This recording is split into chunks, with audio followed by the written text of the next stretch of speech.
नमस्कार, झारखंड समाचार में आप सबों का स्वागत है। आइए जानते हैं आज की ताजा खबरों को। इससे पहले आपने चैनल को सब्सक्राइब नहीं किया है तो प्लीज चैनल को सब्सक्राइब कर बेल आइकन को प्रेस कर दीजिए ताकि खबरों का अपडेट आपको मिलता रहे। आइए बढ़ते हैं खबरों की ओर। फिल्म की शूटिंग के लिए गोरखपुर सांसद रवि किशन पहुंचे रांची, कहा गरीब कलाकारों को मौका देना मेरी कोशिश। गोरखपुर से बीजेपी सांसद रवि किशन फिल्म की शूटिंग के लिए रांची पहुंच गए। रांची पहुंचने के बाद उन्होंने झारखंड को जोहार झारखंड कहा। रवि किशन ने कहा कि फिल्म से रोजगार को बढ़ावा देने का उद्देश्य होता है और यहाँ भगवान बिरसा मुंडा की धरती पर रोजगार के बहुत आसार दिखाई देते हैं। रोजगार का बड़ा माध्यम है, इसलिए इस धरती पर हम आए हैं। रांची की धरती पर हमारे बहुत से गरीब कलाकार हैं, उन कलाकारों को मौका देना मेरी कोशिश है। अपनी माटी के लोगों को कैसे आगे बढ़ाया जाए, यह हमारी कोशिश रहती है। दिल्ली यूनिवर्सिटी की राजधानी कॉलेज ने असिस्टेंट प्रोफेसर के 90 पदों पर निकाली भर्ती। कैंडिडेट्स 21 मई तक करें अप्लाई। दिल्ली यूनिवर्सिटी की राजधानी कॉलेज ने असिस्टेंट प्रोफेसर के पदों पर भर्ती निकाली है। इसके अनुसार कुल 90 पदों पर नियुक्ति होनी है। यह नियुक्ति अलग अलग विषयों के लिए निकाली गई है, जो chemistry, commerce, computer science, English, physics, Sanskrit, electronics सहित अन्य पदों पर की जाएगी। जो उम्मीदवार इन पदों के लिए ऑनलाइन आवेदन करना चाहते हैं वे 21 मई 2022 तक आवेदन कर सकते हैं। अप्लाई के लिए उम्मीदवारों को राजधानी कॉलेज की ऑफिशियल वेबसाइट rajdhanicollege.ac.in पर जाकर लॉगिन करना होगा। आप सबको बता दूं कि उम्मीदवारों को किसी भी मान्यता प्राप्त संस्थान से संबंधित विषय में 55% अंक के साथ मास्टर डिग्री प्राप्त होना चाहिए। इसके अलावा यूजीसी, विश्वविद्यालय अनुदान आयोग या CSIR द्वारा आयोजित नेट परीक्षा पास होना जरूरी है। असिस्टेंट प्रोफेसरों के पदों पर आवेदन करने वाले UR या OBC या EWS कैटेगरी के उम्मीदवारों के लिए आवेदन शुल्क 500 रुपये होगा। वहीं SC, ST, PWBD श्रेणी के आवेदकों और महिला आवेदकों से कोई आवेदन शुल्क नहीं लिया जाएगा। आवेदन शुल्क का भुगतान डेबिट या क्रेडिट कार्ड या नेट बैंकिंग के माध्यम से ऑनलाइन किया जाना चाहिए। IAS पूजा सिंघल की गिरफ्तारी को लेकर राजनीतिक और हुई तेज। पूजा सिंघल की गिरफ्तारी को लेकर राजभवन के सामने धरना। झारखंड की पावरफुल और तेज तरार IAS पूजा सिंघल के खिलाफ चल रही ईडी की कार्रवाई मामले में राजनीतिक और भी तेज हो गई।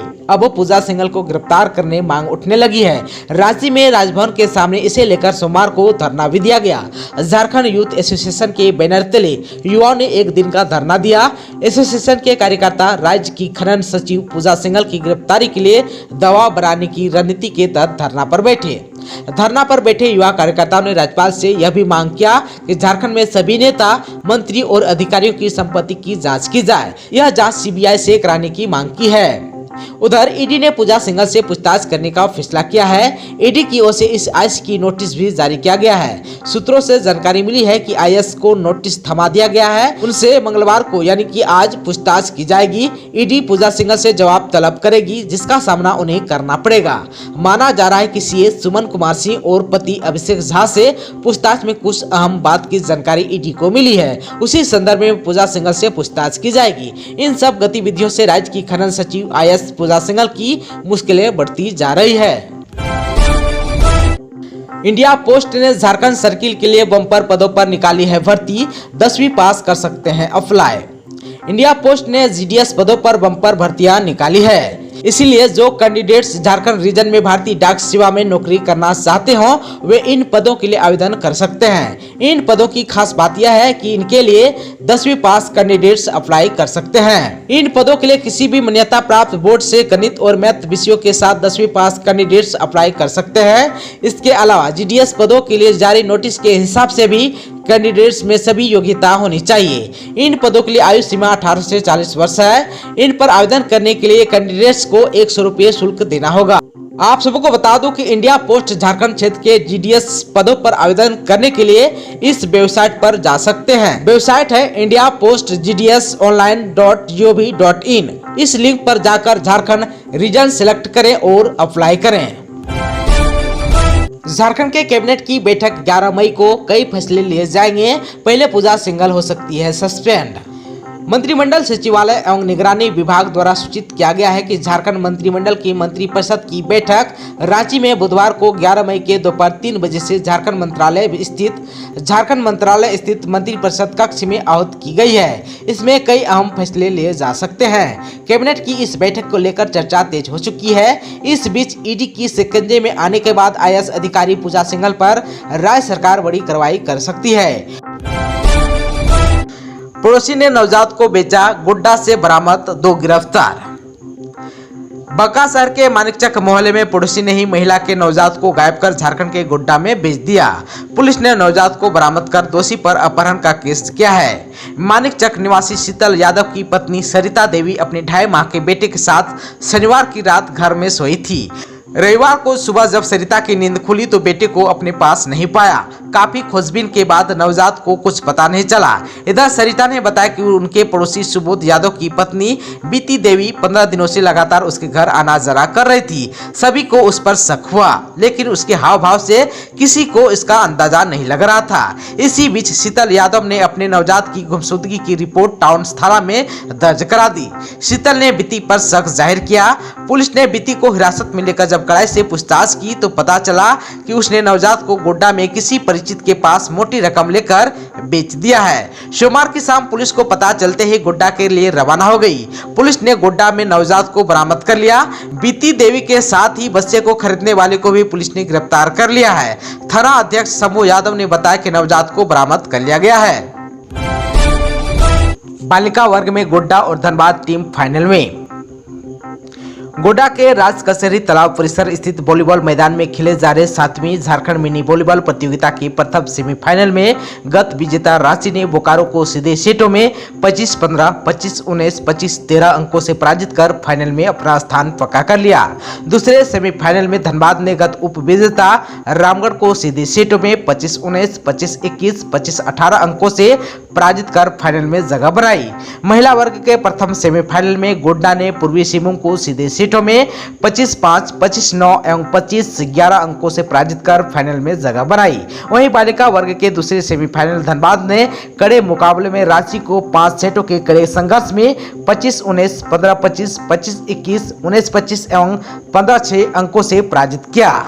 आप सबको बता दो कि रविवार को बालक और बालिका दोनों वर्गों के टीमों के बीच फाइनल मैच खेला जाएगा। मैचों का संचालन अंतर्राष्ट्रीय निर्णायक संजय कुमार, राष्ट्रीय निर्णायक संजय ठाकुर, राष्ट्रीय निर्णायक अजय किस्पोट्टा, बसंत नायक, जे अरुण मूर्ति एवं नितेश पंडित निर्णायक की भूमिका में थे।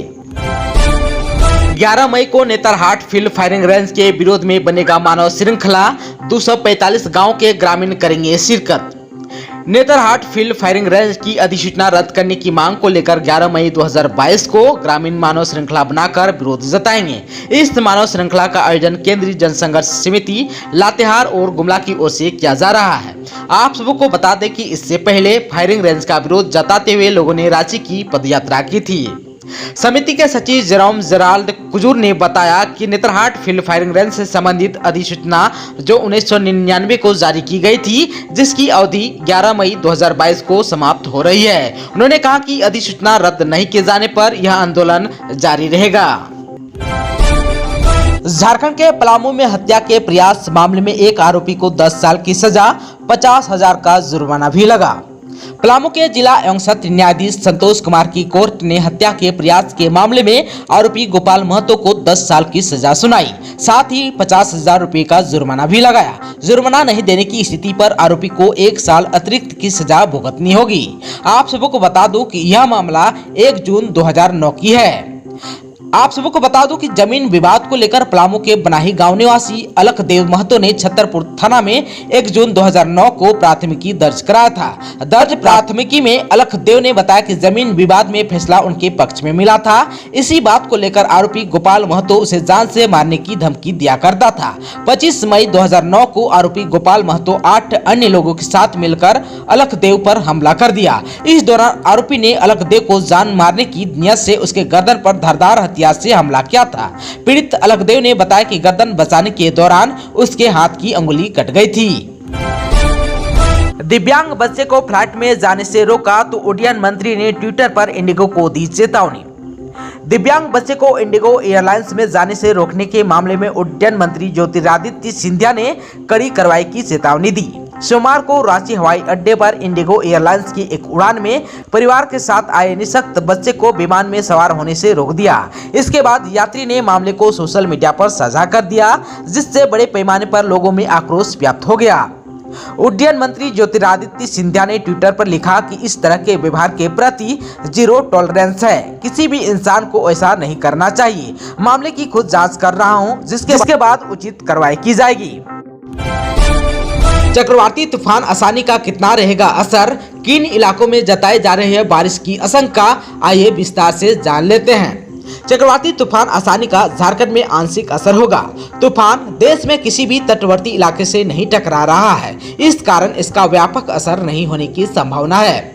आंध्र प्रदेश से होते हुए ओडिशा के समुद्री इलाके से तूफान का रुख बदलने की संभावना है। तूफान बंगाल की ओर जा रहा है, वहां पहुंचने पर यह काफी कमजोर हो रहा है, इस कारण बंगाल में भी इसका कम ही असर पड़ेगा। वहीं झारखंड के पूर्वी हिस्से यानी कि संथाल परगना में कोल्हान के साथ साथ रांची के भी कुछ इलाकों में इसका आंशिक असर पड़ेगा। 11 से 13 मई तक असर रह सकता है। इस दौरान आकाश में बादल छाए रह सकते हैं, कहीं कहीं हल्की भी बारिश हो सकती है। 14 मई से इसका असर खत्म हो सकता है। मौसम केंद्र रांची के प्रभारी अभिषेक आनंद ने बताया कि चूंकि यह भारत के किसी भी राज्य के तट से नहीं टकरा रहा है, इस कारण इसका अधिक असर नहीं रहेगा।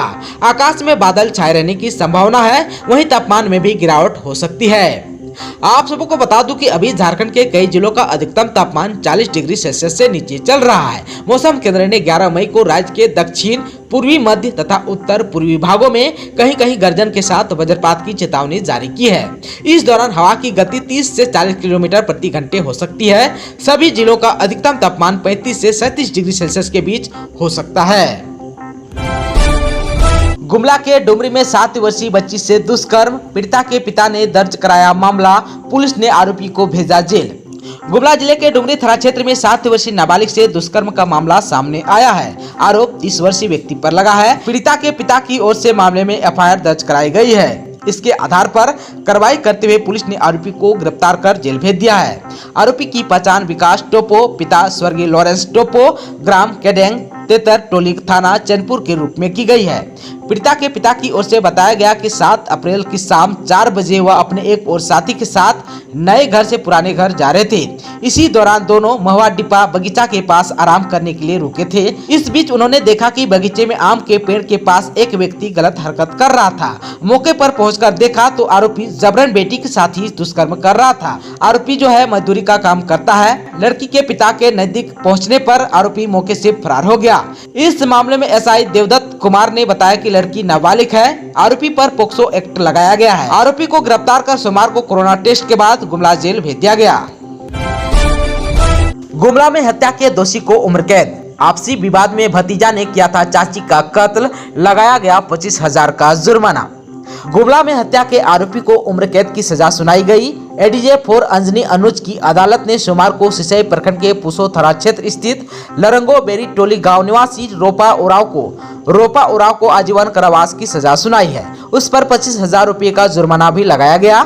जुर्माना की राशि नहीं देने पर 2 साल अतिरिक्त सजा का प्रावधान किया है। इससे पूर्व अदालत ने आरोपी को दोषी करार देते हुए सजा की सुनवाई के लिए 9 मई को समय मुकर्रर किया था। बताया जाता है कि घटना 23 जुलाई 2019 का है। आरोपी रोपा उराव ने अपनी चाची खुरन देवी की टांगे से मारकर हत्या कर दिया था। आईएएस पूजा सिंघल पर कार्रवाई के बाद रघुवर और बाबूलाल चुप क्यों, झामुमो ने कहा मोबाइल भी बंद। सत्तारूढ़ झारखंड मुक्ति मोर्चा ने सवाल उठाया है कि राज्य में प्रवर्तन निदेशालय यानी कि ईडी की पूजा सिंघल के खिलाफ कार्रवाई शुरू होने के साथ ही पूर्व मुख्यमंत्री रघुवर दास और बाबूलाल मरांडी खामोश हो गए। दोनों कहां गुम हैं, उन्हें अपनी मौजूदगी की जानकारी सार्वजनिक करनी चाहिए। झामुमो के केंद्रीय समिति सदस्य सुप्रियो भट्टाचार्य ने कहा कि बाबूलाल मरांडी का तो मोबाइल तक बंद है, इससे चिंता बढ़ी है। उन्होंने दस्तावेज दिखाते हुए कहा कि भाजपा नेता बाबूलाल मरांडी शायद इसी से घबराए हुए हैं। दोस्तों, अभी तक आपने चैनल को सब्सक्राइब नहीं किया है तो प्लीज चैनल को सब्सक्राइब कर बेल आइकन को प्रेस कर दीजिए ताकि खबरों का अपडेट आपको मिलता रहे। इसके साथ ही आज की खबरों में बस इतना ही। हमें दीजिए इजाजत। नमस्कार।